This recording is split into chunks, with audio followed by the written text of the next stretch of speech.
Let's make some iced coffee. First we're gonna start with the ice.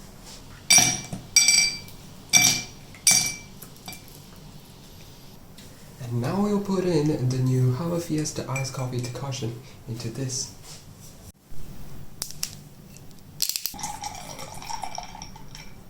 For some milk.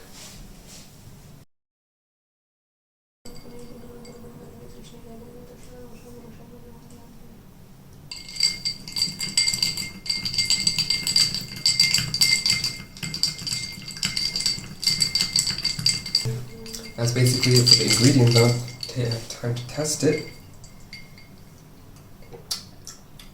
Iced coffee is amazing. Try this recipe out. Let me know how it goes.